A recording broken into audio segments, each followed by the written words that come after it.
Praise lord. మన ఆత్మీయ జీవితంలో కొన్నిసార్లు మన ప్రార్థనకి సమాధానం రాదు. ఉపవాసం ఉండి ప్రార్థన చేస్తాం. ప్రార్థనలో రోదిస్తాం. వేరతో వేడుకుంటాం. కన్నీరుమయమైతాం. కానీ దేవుని నుంచి సమాధానం రానట్టుగా ఉంటుంది. అందుకే యెషయా 45:15లో దేవుని వాక్యం సెలవిస్తుంది. ఇజ్రాయేలు దేవ రక్షక, నిశ్చయముగా నీవు నిన్ను మరుగు చేసుకుని దేవుడివై ఉన్నావు. దాని అర్థం దేవుడు దాగినవాడు. అట్లని మన ప్రార్థనలు వినకుండా మౌనంగా ఉండేవాడు కాదు.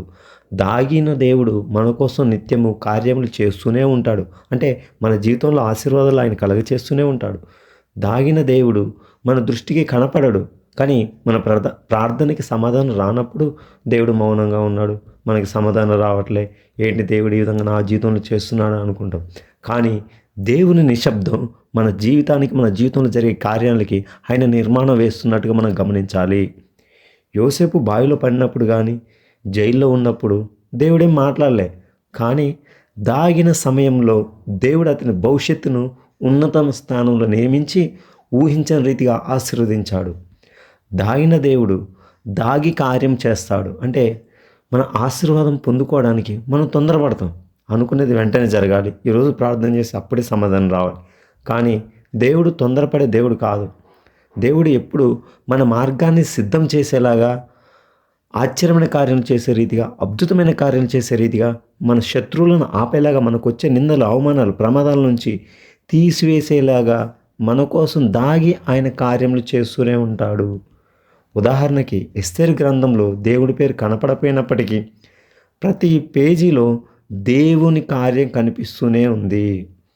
దాగిన క్షణం అనేది మహిమ ఆరంభం. దాగిన సమయాల్లోనే దేవుడు గొప్ప గొప్ప ఆశ్చర్యమైన కార్యాలు జరిగిస్తారని బైబిల్లో ఉంది. ఏలియా ఎక్కడో పక్కన దాగి ఉన్నప్పుడు దేవుడు అతనికి ఆకాశం నుండి ఆహారాన్ని పంపాడు. దావీదు రాజు అడవుల్లో దాగి ఉన్నప్పుడు దేవుడు అతన్ని రాజ్యానికి సిద్ధం చేశాడు. యేసుక్రీస్తు కూడా 30 సంవత్సరాలు దాగి 3.5 సంవత్సరాల్లో ఆయన లోకానికి రక్షకుడిగా వచ్చి పరిచర్య చేశాడు. అంటే దాగిన సమయంలోనే గొప్ప గొప్ప మహిమ కార్యాలు జరుగుతాయి. మన జీవితంలో కూడా దాగిన దేవుడు మన ప్రార్థనకి సమాధానం రాలేదా? లేకపోతే మన సమస్యకు మార్గం కనిపించలేదా?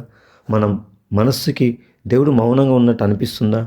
అందుకే ఇజ్రాయేలు దేవ రక్షక, దేవుడు మనల్ని వదిలిపెట్టేవాడు కాదు. మనల్ని వదిలిపెట్టలేదు. సమస్యలు, నిందలు ఏది మనల్ని తాకకుండా ఆయన మనల్ని దాచిపెడతాడు. ఒకానొక సమయంలో పైకి లేపుతాడు. కాబట్టి దేవుడు మౌనంగా ఉన్న సమయం రాకపోయినట్లుగా అనిపించినా సరే, సమయానికి అన్ని కార్యములు జరుగుతాయనే విశ్వాసంతో మన ఆత్మీయ జీవితాన్ని ముందుకు కొనసాగించాలి. ఆమేన్.